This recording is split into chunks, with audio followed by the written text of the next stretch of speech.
Welcome back to my yet another mini blog. তো আশা করছি তোমরা সবাই খুব ভালো আছো, সুস্থ আছো। তো আজকের এই ব্লগটা স্পেশালি তাদের জন্য হতে চলেছে যাদের বাড়িতে রয়েছে ক্ষুদে সদস্যরা এবং যারা নিজেরাও ফিরে যেতে চায় নিজের ছেলেবেলায়। তো আশা করছি তোমাদের বাড়ির সমস্ত ছোট মেম্বার্সদের এখন সামার ভ্যাকেশন চলছে।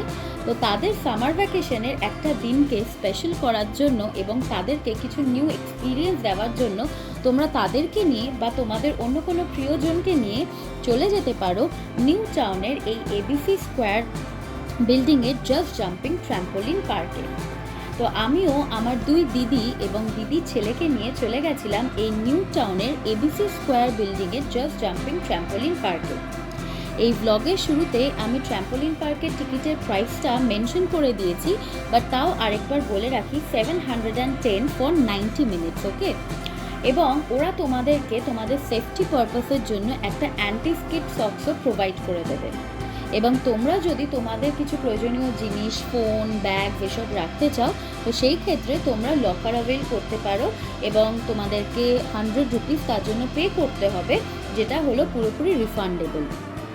তো এই ট্র্যাম্পোলিন পার্কে তোমরা দেখতেই পাচ্ছ নানান রকমের অ্যাক্টিভিটি রয়েছে। ছোটদের জন্য আলাদা অ্যাক্টিভিটি রয়েছে, বড়দের জন্য আলাদা অ্যাক্টিভিটি রয়েছে।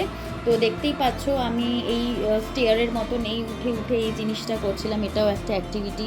দেন রক ক্লাইম্বিং থেকে শুরু করে বিভিন্ন স্লাইডসের অ্যাক্টিভিটি অনেক কিছু ছিল।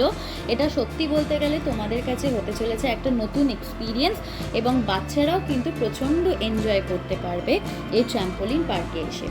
তো তোমরা যদি এই নিকো পার্ক, সায়েন্স সিটি, একঘেয়েমি ঘোরা থেকে বেরিয়ে এসে নতুন কিছু এক্সপিরিয়েন্স করতে চাও, তাহলে ইজিলি তোমাদের বাড়ির সমস্ত ছোট সদস্যদের নিয়ে এবং বাড়ির সমস্ত বড়দেরকে নিয়ে চলে আসতে পারো এই ট্র্যাম্পোলিন পার্কে জাস্ট জাম্পিং।